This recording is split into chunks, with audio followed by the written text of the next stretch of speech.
Over the past few years, I've had quite a few people ask me what's the difference between the Mallard M2-A and the Buccaneer SX or the Buck 2, because the Mallard could be converted from either an SX or a Buck 2.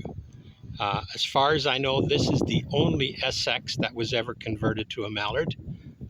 It was mostly Buck 2s because the expense just didn't justify doing the conversion on a single seat. So the first thing that was converted is right here, is that there's a hatch, batteries up front, and this is where you have a little bit of storage space. The next thing, of course, is the wing. That is not a standard Buccaneer wing. It is a wing that has a conventional spar, dual spar, front and back ribs.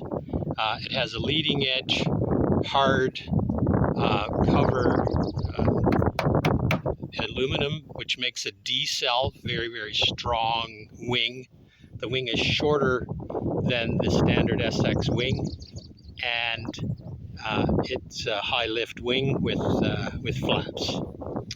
So interior of the aircraft, this aircraft has had the manual gear retraction system removed, and you can see there's a gear electronic system here that it's just a lock. This locks the gear up or down,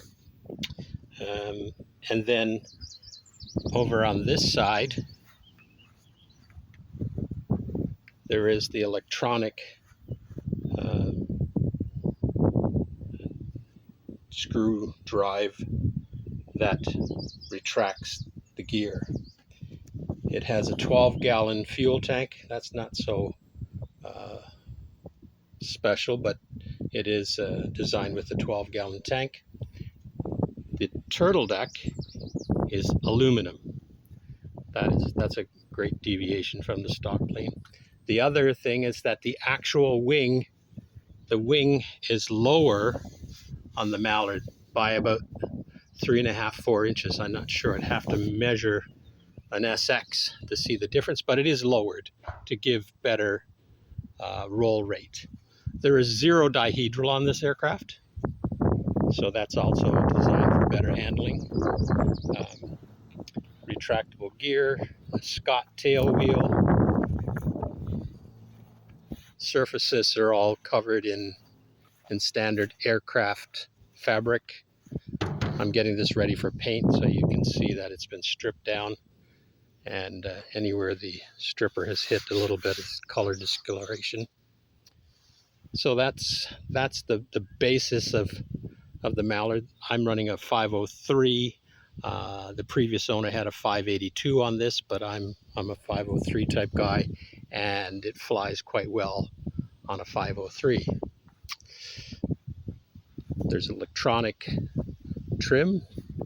The drive for this is accessible underneath of this hatch. So electronic trim, and then the stock rudder trim, not adjustable. And we've got a Wayland strobe light on it. So that's the biggest difference. The biggest difference is the wing itself. The wing has been totally redesigned, and it has a push-pull linkages, no cables on this. It's all push-pull rods. Very nice flying aircraft. It's about 15 miles an hour faster than the SX, and has the same basic stall speed, so maybe about 5 miles an hour faster.